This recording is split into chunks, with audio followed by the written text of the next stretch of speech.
जय हिंद। स्वागत है आप सभी का अपने यूट्यूब परिवार बीए सेमेस्टर वाला में। यदि आप दीनदयाल उपाध्याय गोरखपुर विश्वविद्यालय में पढ़ रहे हैं या इससे अफिलेटेड कॉलेज यानी इससे जो संबंधित कॉलेज है उसमें पढ़ रहे हैं तो बिल्कुल सही जगह पर आए हैं। बिल्कुल सही वीडियो को आपने चूज़ किया है।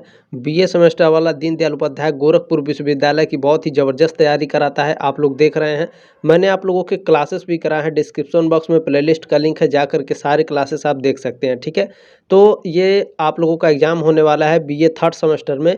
हिस्ट्री यानी मेडाइवल हिस्ट्री है ये, यानी पेपर का नाम है हिस्ट्री ऑफ मॉडर्न इंडिया 1757 से लेकर के 1857 ईस्वी तक। ठीक है, आपको हिस्ट्री के दो पेपर देने हैं, HIS 201 और HIS 202। ठीक है, दो पेपर आपको देने हैं, ये बात ध्यान रखिएगा। और इस क्लास में देखिए पिछले 2 सालों का पेपर एक साथ, ठीक है, यानी 2023-24 सत्र का एक पेपर हो गया और 2022-23 का एक पेपर हो गया, यानी 2 पेपर आपको इस इस क्लास में मिलने वाले हैं। क्या सर जी प्रीवियस ईयर क्वेश्चन पेपर से हमारे एग्जाम में प्रश्न आएंगे? बिल्कुल आएंगे।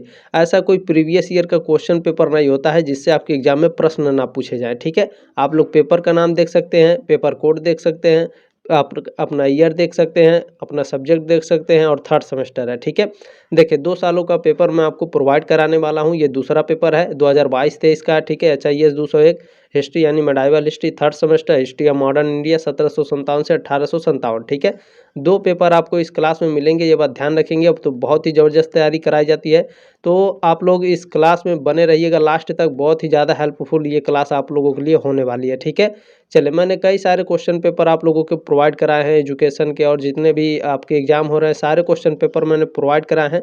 तो ये क्वेश्चन पेपर आपके लिए रामबाण साबित होगा, ये बात ध्यान रखिएगा। लगातार आपके क्वेश्चंस पूछे जा रहे हैं प्रीवियस ईयर से। ठीक है, और मैं आप लोगों के लिए क्लासेस भी शाम को लेकर के आऊँगा, 6-7 बजे क्लासेस भी आ जाएगी आपकी। ठीक है, ये बात ध्यान रखेंगे।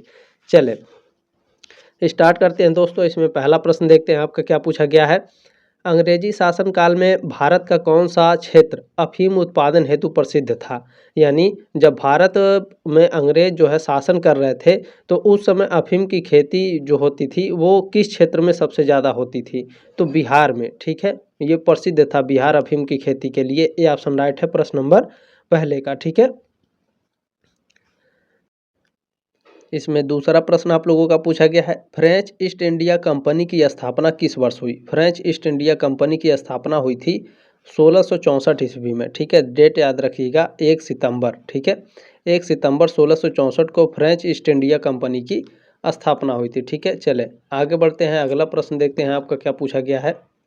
और आप सभी से रिक्वेस्ट है, देखिए जितने भी दीनदयाल उपाध्याय गोरखपुर विश्वविद्यालय के छात्र छात्रा हैं, आप सभी से रिक्वेस्ट है कि इस क्वेश्चन पेपर को व्हाट्सएप पर अपने दोस्तों के साथ जरूर साझा करिएगा, क्योंकि ये प्रीवियस ईयर के 2 सालों का क्वेश्चन पेपर है। ठीक है, इससे बहुत सारे एग्जाम में आपके प्रश्न आने वाले, ये बात ध्यान रखिएगा। बाकी आपके लिए मैं मॉडल पेपर जल्दी लेकर आऊँगा शाम को 6-7 बजे तक। ठीक है, ये बात ध्यान रखेंगे। चलिए तीसरा प्रश्न है आपका, कौन से पुर्तगाली ने ब्लू वाटर पॉलिसी यानी नीला जल योजना शुरू की थी? तो फ्रांसिस्को डी अल्मेडा ने, ठीक है, नीला जल योजना की शुरुआत की थी। ये ऑप्शन आपका राइट है। देखिए आपका ज़्यादा समय भी मैं नहीं लूँगा। ठीक है, ये नहीं कि इधर उधर की बातें मैं बात बताऊँ, तो जल्दी जल्दी देखने का भी प्रयास करेंगे क्योंकि कल ही आप लोगों का एग्ज़ाम है। ठीक है, 12 दिसंबर को आप लोगों का एग्ज़ाम है। चले उस शासक का नाम बताइए जिसने वास्को डिगामा कालीकट में स्वागत किया। उस शासक का नाम बताइए जिसने वास्को डिगामा का, ठीक है, यहाँ पे देखिए एक ही में कर दिए, वास्को डिगामा का कालीकट में स्वागत किया था। तो देखिए जो आपका जमोरिन था दोस्तों, ये जा कर के वास्को डिगामा का, ठीक है, कालीकट में स्वागत किया था जब वास्को डिगामा भारत आया था 1498 ईस्वी में। ठीक है, तो डी ऑप्शन आपका राइट है। यहाँ पे ध्यान रखिएगा, पूछेगा वास्को डिगामा पहली बार कहाँ पहुँचा, तो कालीकट में। ठीक है, ये बात ध्यान रखिएगा, कब? 1498 में। इसका स्वागत किसने किया था? जमोरिन ने।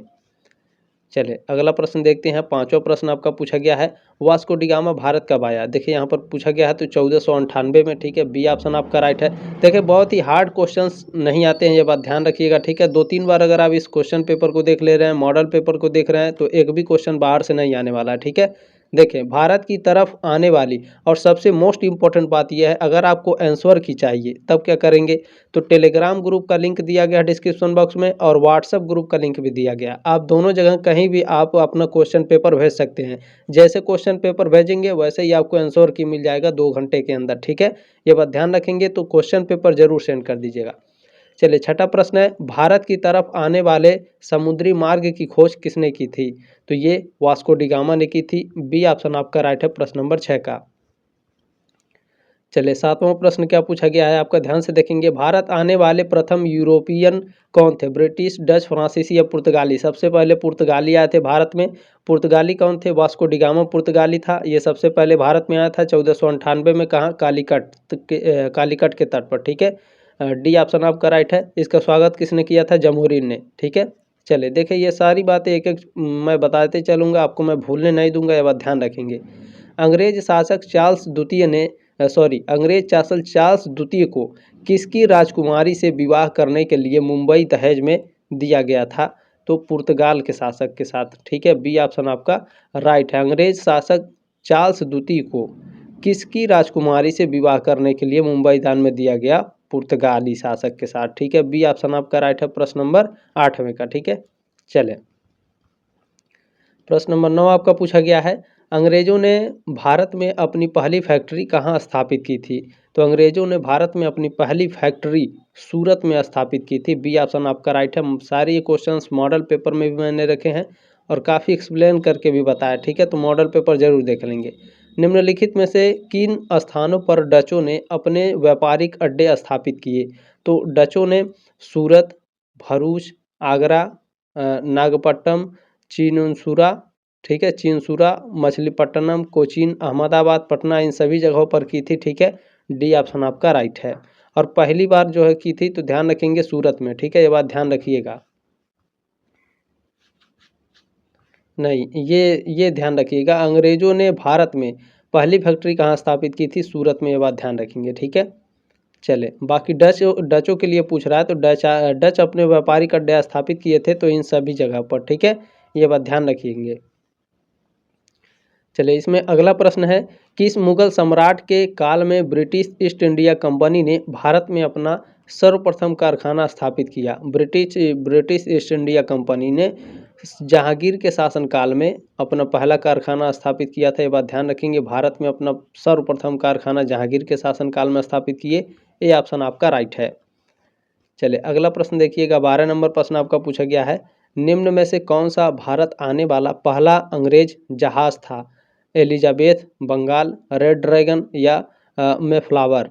बताइए, मेफ्लावर। ठीक है, तो ये चारों जहाज़ों के नाम है, तो इन चारों जहाज़ों में से कौन सबसे पहले भारत आया था और वो भी अंग्रेज जहाज़ था? तो रेड ड्रैगन था। ठीक है, सी ऑप्शन आपका राइट है 12वें का।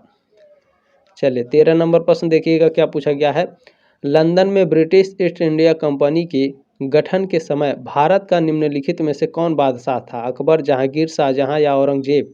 बिल्कुल अकबर थे। ये ऑप्शन आपका राइट है प्रश्न नंबर 13 का। ठीक है, लंदन में ब्रिटिश ईस्ट इंडिया कंपनी की गठन के समय भारत का निम्नलिखित में से कौन बादशाह था? अकबर था। ठीक है, चलें एक क्वेश्चन को 2 बार पढ़ दे रहे हैं ताकि आपको अच्छे से याद हो जाए। बंगाल में द्वैध शासन प्रणाली किसके द्वारा लागू की गई? तो द्वैध शासन प्रणाली आपका किसके द्वारा लागू की गई थी? लॉर्ड क्लाइव के द्वारा। ठीक है, सी ऑप्शन राइट है प्रश्न नंबर 14 का। चलिए प्रश्न नंबर 15 है, निम्नलिखित बंगाल के गवर्नर जनरलों में से कौन एक तृतीय आंग्ल मैसूर युद्ध के समय है? तो ये लॉर्ड कॉर्नवालिस है। बी ऑप्शन आपका राइट है प्रश्न नंबर 15 का। चलिए अगला प्रश्न देखिएगा, 16 नंबर पूछा गया है, निम्नलिखित में से किस गवर्नर जनरल ने भारत में दास प्रथा को समाप्त किया था? दास प्रथा को समाप्त किए थे लॉर्ड एलन बरो। बी ऑप्शन राइट है आपका प्रश्न नंबर 16 का। ठीक है, चलिए जल्दी जल्दी देखने का भी प्रयास करेंगे। प्रश्न नंबर 17 आप लोगों का पूछा गया है, भारतीय पुनर्जागरण आंदोलन के पिता कौन थे? तो इसके पिता कौन थे भैया? राजा राम मोहन राय को भारतीय पुनर्जागरण का पिता माना जाता है। इन्हें आधुनिक भारत का जनक भी माना जाता है। डी ऑप्शन आपका राइट है प्रश्न नंबर 17 का। चलिए 18 नंबर प्रश्न पूछा गया है, राजा राम मोहन राय द्वारा स्थापित प्रथम संस्था थी, इनके द्वारा जो संस्था स्थापित की गई थी वो आत्मीय सभा थी। बी ऑप्शन आपका राइट है प्रश्न नंबर 18 का। ये सारे मोस्ट इंपॉर्टेंट प्रश्न देखिएगा, आपके एग्जाम में जरूर आएंगे। राजा राम मोहन राय द्वारा ब्रह्म समाज की स्थापना की गई, कब की गई थी? 1828 में। सी ऑप्शन आपका करेक्ट है। चलिए अगला प्रश्न देखिएगा, 20 नंबर क्या है, राजा राम मोहन राय को राजा की उपाधि किसने दी थी? राजा राम मोहन राय को राजा की उपाधि अकबर द्वितीय ने दी थी। बी ऑप्शन राइट है प्रश्न नंबर 20 का। चलिए प्रश्न नंबर इसमें 21 पूछा गया है आपका, इनमें से किसने 1893 में शिकागो में आयोजित धर्म संसद में भाग लिया? तो ये स्वामी विवेकानंद जी थे, ठीक है। इन्होंने 1893 में शिकागो विश्व धर्म सम्मेलन में भाग लिए थे। बी ऑप्शन आपका राइट है, ठीक है, प्रश्न नंबर 21 का। चलिए 22 नंबर प्रश्न है, राजा राम मोहन राय की मृत्यु हुई, राजा राम मोहन राय की मृत्यु हुई थी ब्रिस्टल इंग्लैंड में। सी ऑप्शन आपका राइट है, प्रश्न नंबर 22 का। चलिए 23 नंबर प्रश्न क्या है, अस्थाई बंदोबस्त के तहत भूमि का स्वामी किसे माना गया है? अस्थाई बंदोबस्त के तहत भूमि का स्वामी जमींदारों के तहत जमींदारों को माना गया था, ठीक है। डी ऑप्शन आपका राइट है, लैंडलॉर्ड को। डी ऑप्शन आपका करेक्ट है। चलिए 24 नंबर प्रश्न है, सूर्यास्त कानून का संबंध है, सूर्यास्त कानून का संबंध भू राजस्व व्यवस्था से है, यानी दिन डूबने से पहले आपको टैक्स जमा करना था, ये बात ध्यान रखेंगे, ठीक है। ये ऑप्शन आपका राइट है, प्रश्न नंबर 24 का। चलिए प्रश्न नंबर 25 क्या है, इलाहाबाद की संधि कब हुई थी? इलाहाबाद की संधि हुई थी आपकी 1765 ईस्वी में, ठीक है। 1765 ईस्वी में आपकी इलाहाबाद की संधि हुई थी। ए ऑप्शन आपका राइट है, प्रश्न नंबर 25 का। चलिए प्रश्न नंबर 26 है, मद्रास के रैयतवाड़ी बंदोबस्त से कौन संबंधित रहा था? रैयतवाड़ी बंदोबस्त से कौन संबंधित रहा था? तो मुनरो, ठीक है। सी ऑप्शन आपका राइट है, मद्रास के रैयतवाड़ी बंदोबस्त से कौन संबंधित रहा है? मुनरो, ध्यान रखेंगे, थॉमस मुनरो इनका नाम है, यह बात भी ध्यान रखेंगे, ठीक है। चलें प्रश्न नंबर 27 दोस्तों, निम्न में से किसने धन निकासी के सिद्धांत का प्रतिपादन किया था? लगातार ये क्वेश्चंस आपके एग्जाम में पूछे जा रहे हैं, तो ध्यान रखेंगे। दादा भाई नौरोजी को धन निकासी के सिद्धांत का प्रतिपादन किया था। डी ऑप्शन आपका राइट है, प्रश्न नंबर 27 का। चलिए प्रश्न नंबर 28 आपका पूछा गया है, लॉर्ड कॉर्नवालिस का अस्थायी बंदोबस्त लागू किया गया था, कब लागू किया गया था? 1793 ईस्वी में। डी ऑप्शन आपका राइट है, प्रश्न नंबर 28 का।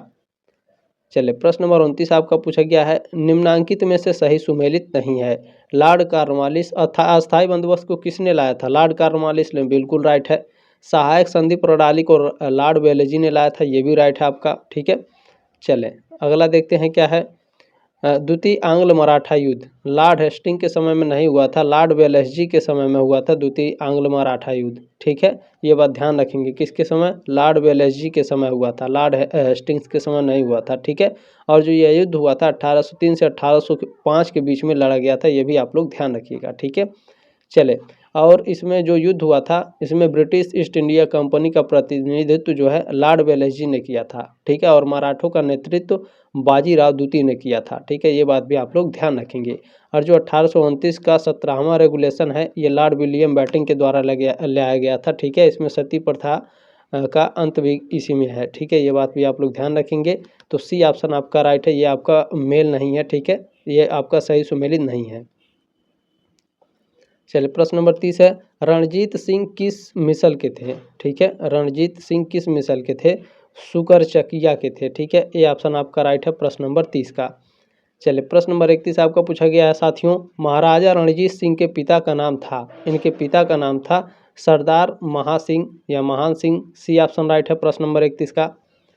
चलिए प्रश्न नंबर 32 आपका क्या पूछा गया है, निम्नलिखित में से किसने 1755 में डिडिंगुल मैसूर में एक आधुनिक शस्त्रागार की स्थापना की थी? किसने की थी भैया? नंदराज ने, हैदर अली ने, देवराज ने या चिक्का कृष्ण राज ने? बताने का प्रयास करेंगे, बिल्कुल हैदर अली ने। बी ऑप्शन आपका राइट है, प्रश्न नंबर 32 का। चले प्रश्न नंबर 33 क्या है, प्रथम आंग्ल मैसूर युद्ध 1766 से 1769 में कौन विजयी हुआ? तो इसमें विजयी आपके हुए थे, बताइए। बिल्कुल हैदर अली विजयी हुए थे। बी ऑप्शन राइट है, प्रश्न नंबर 33 का, ठीक है। चलें अगला प्रश्न है, अंग्रेजों ने श्रीरंगपट्टनम की संधि किसके साथ की थी? अंग्रेजों ने श्रीरंगपट्टनम की जो संधि है वो किसके साथ की थी भैया, बताइए। बिल्कुल टीपू सुल्तान के साथ। सी ऑप्शन राइट है, प्रश्न नंबर 34 का, ठीक है। चलिए प्रश्न नंबर 35 देखते हैं, टीपू सुल्तान अंग्रेजों के साथ युद्ध में कब मारे गए? टीपू सुल्तान अंग्रेजों के साथ युद्ध में कब मारे गए थे? 1799 ईस्वी में। डी ऑप्शन आपका राइट है, प्रश्न नंबर 35 का, ठीक है। चलिए ध्यान रखेंगे। अगला प्रश्न देखते हैं क्या है, प्रश्न नंबर 36 है आपका, रणजीत सिंह को प्रसिद्ध कोहिनूर हीरा से मिला? शाहजहां शुजा से मिला, जमान शाह से मिला, मोहम्मद से मिला या शेर अली से मिला? महाराजा रणजीत सिंह को प्रसिद्ध कोहिनूर हीरा किससे मिला था? शाह शुजा से मिला था। ये ऑप्शन राइट है प्रश्न नंबर 36 का। चलिए प्रश्न नंबर 37 आपका पूछा गया है, सिख साम्राज्य का अंतिम राजा कौन था?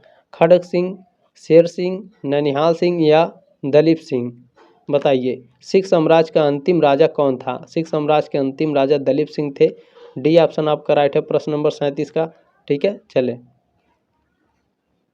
प्रश्न नंबर 38 है, 1802 की बेसिन की संधि पर हस्ताक्षर किसके मध्य हुए थे? यानी 1800, अच्छा यहाँ आपके एक प्रश्न और मिल गया, बेसिन की संधि कब हुई थी? 1802 में। अच्छा, जब 1802 में बेसिन की संधि हुई थी तो किसके किसके बीच में हुई थी? तो अंग्रेज और बाजीराव द्वितीय के बीच में हुई थी। बी ऑप्शन आपका राइट है प्रश्न नंबर 38 का। चले अगला प्रश्न देखिएगा, यहाँ पे एक क्वेश्चन मिस है। ठीक है, 40 नंबर प्रश्न देखते हैं आपका क्या पूछा गया है। आंग्ल नेपाल युद्ध जिसके शासनकाल में युद्ध हुआ था वह कौन है? तो लॉर्ड हेस्टिंग्स है। ठीक है, आंग्ल नेपाल युद्ध जिसके शासनकाल में हुआ था वह है, यानी आंग्ल नेपाल युद्ध लॉर्ड हेस्टिंग्स के शासनकाल में हुआ था। बी ऑप्शन आपका राइट है प्रश्न नंबर 40 का। ठीक है, चले अगला प्रश्न है, रेगुलेटिंग एक्ट किस वर्ष लागू हुआ था? तो देखिए लागू होना और पारित होना दोनों अलग अलग डेट होते हैं। अभी आप थर्ड सेमेस्टर में हैं, जब आप थर्ड ईयर में जाएंगे तब आपको अच्छे से समझ में आएगा, क्योंकि थर्ड ईयर यानी फिफ्थ और सिक्स सेमेस्टर में इसी तरह से क्वेश्चन पूछता है कि लागू होने वाला अलग डेट पूछेगा और पारित होने वाला अलग डेट पूछेगा, क्योंकि मैं लगातार फिफ्थ सेमेस्टर वालों को भी पढ़ा रहा हूँ, मुझे पता है। ठीक है, तो ये बात ध्यान रखिएगा, रेगुलेटिंग एक्ट किस वर्ष लागू हुआ था? तो ध्यान रखेंगे, रेगुलेटिंग एक्ट 1773 ब्रिटिश संसद द्वारा पारित हुआ था। ठीक है, लेकिन ये 1774 में प्रभावी रूप से लागू हुआ था। ये बात ध्यान रखिएगा, पारित हुआ था 1773 में, लेकिन लागू हुआ था 1774 में। ये बात ध्यान रखिएगा, वेरी वेरी मोस्ट इम्पोर्टेंट है। ठीक है, 1773 में रेगुलेटिंग एक्ट पारित हुआ और लागू हुआ था। प्रभावी रूप से कब लागू हुआ? 1774 से। इस अधिनियम के तहत गवर्नर जनरल ऑफ बंगाल यानी वारेन हेस्टिंग्स की नियुक्ति हुई और कलकत्ता में एक सुप्रीम कोर्ट की स्थापना भी की गई थी। ठीक है, ये बात ध्यान रखिएगा। चलिए अगला प्रश्न क्या है, देखें अगला प्रश्न है, 1 नवंबर 1858 को महारानी विक्टोरिया का घोषणा पत्र पढ़कर सुनाया था। ठीक है, लॉर्ड कैनिंग ने कहाँ पे सुनाया था? इलाहाबाद में। ठीक है, ये ऑप्शन आपका राइट है प्रश्न नंबर 42 का। चलिए इसमें अगला प्रश्न आपका पूछा गया है, भारत में पहली रेलवे लाइन कब शुरू की गई? 1853, 1850, 1840 या 1890? 1853 में भारत में पहले रेलवे लाइन शुरू की गई थी। ए ऑप्शन आपका राइट है प्रश्न नंबर 43 का। प्रश्न नंबर 44 है, भारत में प्रथम रेलवे लाइन किस ब्रिटिश गवर्नर के समय बिछाई गई थी? भारत में प्रथम रेलवे लाइन, तो ये लॉर्ड डलहौजी के समय में बिछाई गई थी। लॉर्ड डलहौजी को भारतीय रेलवे का जनक माना जाता है। ये ऑप्शन आपका राइट है प्रश्न नंबर 44 का। पूछता है भारतीय रेलवे के जनक कौन है? लॉर्ड डलहौजी। ठीक है, भारत में रेलवे लाइन कब शुरुआत हुई? 1853। ठीक है, और किसके किसके बीच में? मुंबई से थाड़े के बीच में। ये भी आप लोग ध्यान रखिएगा, इतने प्रश्न आपके पूछे जाते हैं इससे संबंधित। ठीक है, सती प्रथा पर पाबंदी किसने लगाई थी? वारेन हेस्टिंग्स ने, लॉर्ड कर्जन ने, विलियम बैटिंग ने या लॉर्ड कैनिंग ने? सती प्रथा पर पाबंदी लगाने वाले लॉर्ड विलियम बैटिंग है। सी ऑप्शन आपका राइट है प्रश्न नंबर 45 का। चले और किसकी सहायता से? बताइए आप सभी लोग। राजा राम मोहन राय की सहायता से। ठीक है, देखिए सहायक संधि को किसके काल में क्रियान्वित किया गया? सहायक संधि को किसके शासनकाल में क्रियान्वित किया गया? लॉर्ड कॉर्नवालिस के, लॉर्ड वेलेजी के, सर जॉन शोर के या लॉर्ड ऑकलैंड के? बताने का प्रयास करेंगे सभी लोग। बिल्कुल राइट आंसर, बिल्कुल सही है, लॉर्ड वेलेजी है। ठीक है, बी ऑप्शन आपका राइट है प्रश्न नंबर 46 का। यह बात ध्यान रखेंगे, सती प्रथा पर पाबंदी ब्रिटिश शासित भारत के पहले governor general Lord William Bentinck ने दिसंबर 1829 में लगाई थी। ये बात आप लोग ध्यान रखिएगा। ठीक है, किसकी सहायता से? राजा राम मोहन राय की सहायता से। पूछा जाता है ये प्रश्न, इसीलिए मैं आपको बता रहा हूँ। ठीक है, ऐसे नहीं हवा में बता दिया और कुछ आया नहीं। मैं जो बताता हूँ एकदम करेक्टली बताता हूँ। ये लगातार कई सालों से पूछे जा रहे हैं ये सारे प्रश्न। ठीक है, चले निम्नलिखित में से कौन कलकत्ता का संस्थापक था? कलकत्ता के संस्थापक कौन थे? चार्ल्स आयर, जॉब चारनाक, गैरोल्ड अंगियार या विलियम नॉरिस? कलकत्ता के संस्थापक कौन माने जाते हैं? बिल्कुल जॉब चारनाक। बी ऑप्शन राइट है प्रश्न नंबर 47 का। प्रश्न नंबर 48 क्या है? सत्यार्थ प्रकाश किसके द्वारा लिखा गया? मोस्ट इंपोर्टेंट प्रश्न है, कंटिन्यू ये प्रश्न पूछा जा रहा है कई सालों से। स्वामी दयानंद सरस्वती हैं सत्यार्थ प्रकाश के लेखक, ठीक है। डी ऑप्शन आपका राइट है। आप लोग कमेंट करके बताएंगे कि सत्यार्थ प्रकाश कब लिखा गया था स्वामी दयानंद सरस्वती के द्वारा, ठीक है। ये आपके लिए होमवर्क है, ये बात ध्यान रखिएगा। अगर आपने बता दिया तो बहुत अच्छी बात है, मैं आपके कमेंट को पिन कर दूंगा, ठीक है। देखिए, लोकहितवादी उपनाम से किसे जाना जाता है? लोकहितवादी के नाम से गोपाल हरि देशमुख को जाना जाता है। 49 का ऑप्शन नंबर ए राइट है आपका, ठीक है। देखिए, बहुत ही कम समय में मैंने आपके 50 क्वेश्चंस सॉल्व करा दिए। आगे मैं आपके अभी और क्वेश्चंस बताऊंगा जो दूसरा वाला पेपर है 2023 22-23 वाला, ठीक है। और आपको शाम को रिवीजन क्लासेस भी मिल जाएंगी। देखें, निम्नलिखित में से किस युद्ध में अंग्रेजों ने फ्रांसीसियों को पूरी तरह परास्त कर दिया था? तो वांडीवास की लड़ाई में, ठीक है। वांडीवास की लड़ाई में अंग्रेजों ने फ्रांसीसियों को पूरी तरह से परास्त कर दिया था। ये ऑप्शन राइट है प्रश्न नंबर 50 का। और सबसे बड़ी बात है कि देखिए, 2022-23 वाले में 40 क्वेश्चंस पूछे जा रहे थे, लेकिन 2023-24 सत्र में आपके 50 प्रश्न पूछे गए थे। तो 2024-25 सत्र वाले में भी आपसे 50 प्रश्न पूछे जाएंगे, ये बात आप लोग ध्यान रखिएगा, ठीक है। चले अगला क्वेश्चन देखते हैं क्या पूछा गया है।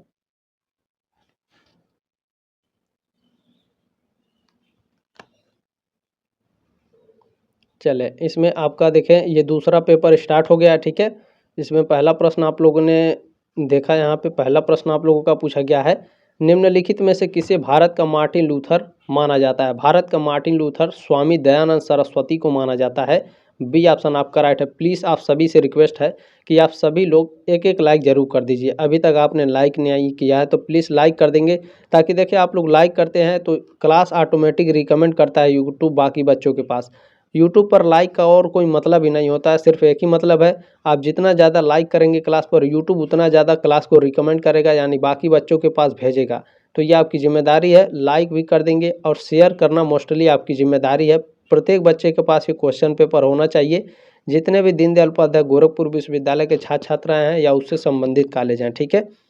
चले दूसरा प्रश्न है साथियों, स्वामी विवेकानंद ने किस वर्ष विश्व धर्म संसद में हिस्सा लिया था? तो 1893 में इन्होंने हिस्सा लिया था। डी ऑप्शन राइट है। देखें, उसी से संबंधित आपके प्रश्न पूछे गए हैं कि नहीं पूछे गए? पूछे गए हैं सर जी। मोस्ट इंपॉर्टेंट है ये क्वेश्चन, ठीक है। इसीलिए मैं 2 साल का आपको सॉल्व करा रहा हूँ एक साथ। निम्नलिखित में से कौन आत्मीय सभा का संस्थापक था? आत्मीय सभा के संस्थापक राजा राम मोहन राय हैं। ये ऑप्शन आपका राइट है। देखिए, उसी से रिलेटेड है, ठीक है, वही क्वेश्चन पूछा गया है। चौथा प्रश्न आपका इसमें पूछा गया है, भारतीय पुनर्जागरण का जनक किसे कहा जाता है? तो ये भी क्वेश्चन मैंने आपको बताया, राजा राम मोहन राय को भारतीय पुनर्जागरण का पिता या फिर जनक कहा जाता है, आधुनिक भारत का जनक कहा जाता है, ठीक है। बी ऑप्शन राइट है प्रश्न नंबर चौथे का। चलिए पांचवा प्रश्न पूछा गया है, मद्रास के रैयतवाड़ी बंदोबस्त को किसने प्रारंभ किया? मद्रास के रैयतवाड़ी बंदोबस्त को थॉमस मुनरो ने, ठीक है, थॉमस मुनरो ने प्रारंभ किया था। ये भी क्वेश्चन देखिए पूछा गया था, नहीं पूछा गया था सर जी। देखिए, एकदम मोस्ट इंपॉर्टेंट ये क्वेश्चन पेपर है, बात जान लीजिए, एकदम रामबाण साबित होगा।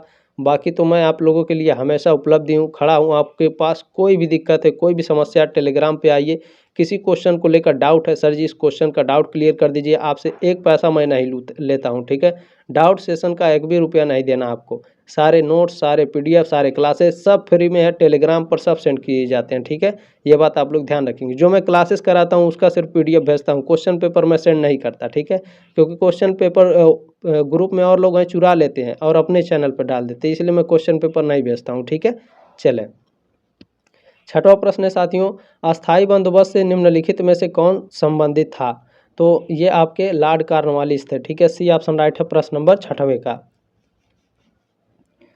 चलिए सातवां प्रश्न आपका पूछा गया है, तथाकथित काल कोठरी की घटना कब घटित हुई? काल कोठरी की घटना 1756 में घटित हुई थी। बी ऑप्शन राइट है प्रश्न नंबर 57 का। सॉरी, प्रश्न नंबर आपका 7 है, ठीक है, 57 नहीं है, प्रश्न नंबर 7 है। एक हिसाब से देखा जाए तो 57 ही है, ठीक है। 50 क्वेश्चन मैंने सॉल्व करा दिए, ये 7वां क्वेश्चन है तो 57 ही हुआ, ठीक है। चले प्रश्न नंबर 8वां है आपका, इसमें लॉर्ड कॉर्नवालिस का मकबरा उत्तर प्रदेश के किस स्थान पर स्थित है? तो यह गाजीपुर में स्थित है, ठीक है। सी ऑप्शन राइट है आपका प्रश्न नंबर 8वें का। प्रश्न नंबर 9 आप लोगों का पूछा गया है 1802 की बेसिन की संधि किसके मध्य हुई। देखिए कोई क्वेश्चन पूछा गया था नहीं 23-24 वाले को शस्त्र में पूछा गया सर जी, तो मोस्ट इंपॉर्टेंट है। ठीक है, बेसिन की संधि 1802 में हुई थी, किसके मध्य हुई थी, तो अंग्रेज और बाजीराव द्वितीय के मध्य हुई थी। बी ऑप्शन आपका राइट है। ठीक है, चले 10वां प्रश्न है, जब आप क्वेश्चन पेपर दे करके जब आप एग्जाम दे करके आएंगे तो बहुत खुश हो जाएंगे, आप तुरंत आएंगे चैनल को सब्सक्राइब करेंगे, मुझे पता है। ठीक है, तो आप पहले आप लोग क्वेश्चन पेपर देख लेंगे पूरा। ठीक है, किसके कार्यकाल में आंग्ल नेपाल युद्ध हुआ, तो आंग्ल नेपाल युद्ध हुआ था लॉर्ड हेस्टिंग्स के शासनकाल में। बी ऑप्शन आपका राइट है प्रश्न नंबर 10वें का। प्रश्न नंबर 11 पूछा गया, ब्रिटिश ईस्ट इंडिया कंपनी ने बम्बई किससे प्राप्त किया, तो ब्रिटिश ईस्ट इंडिया कंपनी ने बम्बई पुर्तगालियों से प्राप्त किया था। सी ऑप्शन राइट है प्रश्न नंबर 11 का। ठीक है, और ये जो टिक लगाया हुआ मैंने नहीं लगाया है, इस बच्चे ने लगाया था जिन्होंने ये क्वेश्चन पेपर भेजा था पिछले साल। ठीक है, बंगाल में द्वैध शासन व्यवस्था को निम्नलिखित में से किसने समाप्त किया, बंगाल में द्वैध शासन व्यवस्था को किसने समाप्त किया था, वारेन हेस्टिंग्स ने। ठीक है, सी ऑप्शन राइट है प्रश्न नंबर आपका 12वें का। चलिए प्रश्न नंबर 13 क्या पूछा गया आपका, ब्रिटिश संसद द्वारा निम्नलिखित में से किस पर महाभियोग चलाया गया, Warren Lord Hastings, Lord Wellesley, Lord Cornwallis या वारेन हेस्टिंग्स। ब्रिटिश संसद द्वारा, ठीक है, किस पर महाभियोग चलाया गया था, तो बिल्कुल वारेन हेस्टिंग्स पर चलाया गया था। डी ऑप्शन राइट है प्रश्न नंबर 13 का। प्रश्न नंबर 14 आप लोगों को क्या पूछा गया है, ध्यान से देखेंगे, निम्नलिखित में से कौन सा गवर्नर जनरल तृतीय आंग्ल मराठा युद्ध से संबंधित था, बताइए, वेलेजी, मिंटो, लॉर्ड हेस्टिंग्स या सर जॉन शोर। तृतीय आंग्ल मराठा युद्ध, इससे आपके लॉर्ड हेस्टिंग्स से संबंधित थे। सी ऑप्शन राइट है प्रश्न नंबर 14 का। ठीक है, देखिए इस तरह से मैं इस तरह से आपका बॉक्स इसलिए बनाता हूँ, आपके दिमाग में एकदम फिट हो जाएगा कि हाँ वारेन वारेन जो लॉर्ड हेस्टिंग्स है ये तृतीय आंग्ल मराठा युद्ध से संबंधित है। ठीक है, चले प्रश्न नंबर 15 क्या है, विलियम बैटिंग के द्वारा किस वर्ष सती प्रथा को समाप्त किया गया था, तो आपको पता चल गया कि सती प्रथा को किसने समाप्त किया था, लॉर्ड विलियम बैटिंग ने। कब किया था, 1829 में। ठीक है, सी ऑप्शन राइट है। ये भी क्वेश्चन मैंने आपको बताया अगला जो पेपर था। ठीक है, देखें 16वां नंबर प्रश्न है, किस गवर्नर जनरल का वास्तविक नाम जेम्स एंड्रयू रैमसे था, तो जो आपके लॉर्ड डलहौजी थे इनका वास्तविक में जो नाम था, ठीक है, वो जेम्स एंड्रयू रैमसे था। ये बात ध्यान रखिएगा। ये ऑप्शन आपका राइट है प्रश्न नंबर 16 का। प्रश्न नंबर 17 आप लोगों का पूछा गया, ब्रिटिश ईस्ट इंडिया कंपनी ने किस वर्ष अवध राज्य को मिलाया, 1855 में, 1856 में, 1857 या 1858। ब्रिटिश ईस्ट इंडिया कंपनी ने किस वर्ष बताया ये अवध को मिलाया था अपने राज्य में, बताइए, बिल्कुल 1856 में। बी ऑप्शन राइट है आपका प्रश्न नंबर 57 का। चलिए आगे बढ़ते हैं, अगला प्रश्न है, ध्यान से देखेंगे, निम्नलिखित में से कौन गोद अधिहनन के सिद्धांत से संबंधित था, गोद अधिहनन के सिद्धांत से कौन संबंधित था, बताइए सभी लोग। लॉर्ड डलहौजी, बिल्कुल राइट आंसर है, डी ऑप्शन आपका करेक्ट है प्रश्न नंबर 18 का। चलिए 19 नंबर प्रश्न है, निम्नलिखित में से कौन भारत का प्रथम वायसराय था, Lord Clive, Warren Hastings, Lord Canning या लॉर्ड लिटन। देखिएगा मोस्ट इंपॉर्टेंट ये प्रश्न है, ये 2024 के एग्जाम में तो मोस्टली आना ही चाहिए, बहुत ही ज़्यादा इंपॉर्टेंट है। भारत का प्रथम वायसराय कौन था, ये आपके लॉर्ड कैनिंग थे। सी ऑप्शन राइट है प्रश्न नंबर 19 का। ठीक है, ये बात ध्यान रखेंगे, बहुत ही ज़्यादा इंपॉर्टेंट है ये प्रश्न। 20 नंबर प्रश्न है, किस संधि के द्वारा द्वितीय आंग्ल मैसूर युद्ध का अंत हुआ। देखिए प्रथम आंग्ल मैसूर युद्ध, द्वितीय आंग्ल मैसूर युद्ध और तृतीय आंग्ल मैसूर युद्ध, इसको काफ़ी अच्छे से पढ़कर जाइएगा आप लोग। ठीक है, बाकी तो मैं आप लोगों के लिए क्वेश्चन पेपर और जो क्लासेस है मैं तो प्रोवाइड करा ही दिया हूँ। ठीक है, चले किस संधि के द्वारा द्वितीय आंग्ल मैसूर युद्ध अंत हुआ था, तो मंगलोर की संधि के साथ द्वितीय आंग्ल मैसूर युद्ध का अंत हो गया था। ठीक है, ये ऑप्शन राइट है प्रश्न नंबर 20 का। प्रश्न नंबर 21 आप लोगों का पूछा गया है, हैदर अली का जन्म कहाँ हुआ था, बूंदीकोट, श्रीरंगपट्टनम, डिंडुगुल, बताइए हैदर अली का जन्म कहाँ हुआ था, बिल्कुल बूंदीकोट में। ये ऑप्शन राइट है प्रश्न नंबर 21 का। चले अगला क्वेश्चन आपका पूछा गया है, राजा चेत सिंह किस रियासत का शासक था, राजा चेत सिंह बनारस के शासक थे। सी ऑप्शन राइट है प्रश्न नंबर आपका 22 का। चले 23 नंबर प्रश्न क्या पूछा गया है, निम्नलिखित में से किस संधि के द्वारा प्रथम आंग्ल मराठा युद्ध का अंत हुआ, किस संधि के द्वारा, तो ध्यान रखेंगे सालबाई की संधि के द्वारा प्रथम आंग्ल मराठा युद्ध का अंत हुआ था। ये ऑप्शन राइट है प्रश्न नंबर 23 का।